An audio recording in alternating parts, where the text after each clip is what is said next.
जय मसीह की। प्रभु के धन्य नाम को सारा आदर और महिमा मिले। आज सुबह आपका ध्यान में वचन के जिस भाग पर लाना चाहता हूं वो एक सुपरिचित वचन है। फिलिपियों की किताब उसका 4 अध्याय उसका 13वां वाक्य ऐसा कहता है, जो मुझे शक्ति देता है उसके द्वारा मैं सभी परिस्थितियों का सामना कर सकता हूं। इन अनुग्रहित वाक्यों से हमारी हार को जीत में बदलने वाला परमेश्वर, इस विषय पर आज हम मनन करने वाले हैं। मनुष्य अपने जन्म से ही जय पाने का परिश्रम करता है। बॉर्न टू विन, ये स्लोगन, ये टाइटल कई लोग अपने लिए इस्तेमाल करते हैं। हमेशा जय पाने की कोशिश करने वाला मनुष्य कभी हार की आशा रखकर मेहनत नहीं करता, लेकिन फिर भी उसके जीवन में कई बार वो हार जाता है। अप्रत्याशित रूप से वो कई बार पीछे रह जाता है। कई लोग इसको सहन नहीं कर पाते और आत्महत्या करके अपने जीवन को नष्ट कर देते हैं। इसीलिए आज सुबह जो संदेश मैं आपके साथ बांटना चाहता हूं वो ये है कि परमेश्वर आपकी हार को आपकी जीत में बदलता है। जब इस धरती में लोग कभी ना हारने की आस लगाते हैं, तब एक मसीही भक्त की आशा यह है कि मेरी हार में भी मेरा परमेश्वर मुझे जय देता है। इसीलिए आज मुझे सुनने वालों, आप में से कोई भी किसी भी कारणवश अगर हारा हुआ महसूस कर रहा है, तो आप कभी ना सोचे कि आप जीवन में ही हार गए, क्योंकि आपकी बलहीनता और आपकी हार में ही प्रभु आपको स्वीकार करता है और वो आपको जयवंत बनाता है। वो परमेश्वर आपकी हार में आपको जयवंत बनाएगा। आप प्रभु पे विश्वास रखिए, उसके सामने अपने विषयों को प्रार्थना में रखिए। आप उसके बड़े कामों को अपने जीवन में होता देखेंगे। प्रेरित पौलुस कहते थे, मुझे सामर्थ्य देने वाले के द्वारा मैं सभी बातों में जयवंत हूं।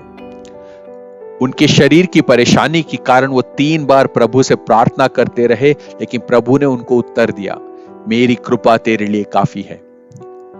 प्रियो, हमें यह समझना है कि हमारे जीवन की हार भी प्रभु की नजर में है। वो उसकी योजना के अनुसार है और इसके द्वारा भी प्रभु अपनी महिमा बढ़ाएगा।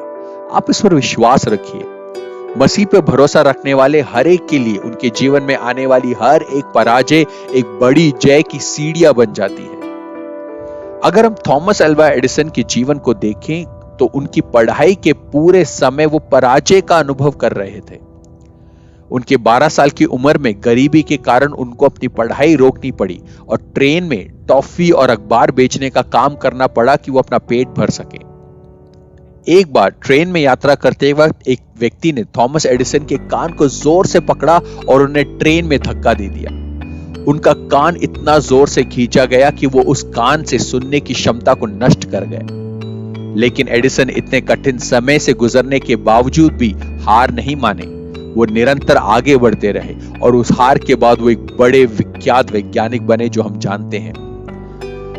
अपने 15 साल की उम्र में जब वो नियत रूप से ट्रेन में अखबार बेचने के लिए एक दिन चढ़े, तो ऐसी घटना हुई कि एक 3 साल का लड़का उस चलती ट्रेन में ठोकर खाकर गिर गया और उसकी जान जा सकती थी, लेकिन एडिसन ने मौके पर आकर बच्चे की जान बचा ली। माँ बाप ने एडिसन के इस उपकार का प्रतिफल देने के लिए उनको बहुत धन्यवाद दिया और उनको कुछ देने की इच्छा जताई। उनके कान की समस्या को समझते हुए उन्होंने एडिसन को टेलीग्राफी सिखाई। टेलीग्राफी सीखना उनके लिए बहुत लाभदायक हुआ और आने वाले समय में कुछ दिनों के लिए उनकी आमदनी का स्रोत बना। वो अपने कान से कम सुन पाने की कमजोरी के कारण दुखी नहीं हुए, लेकिन निरंतर आगे बढ़ते रहे।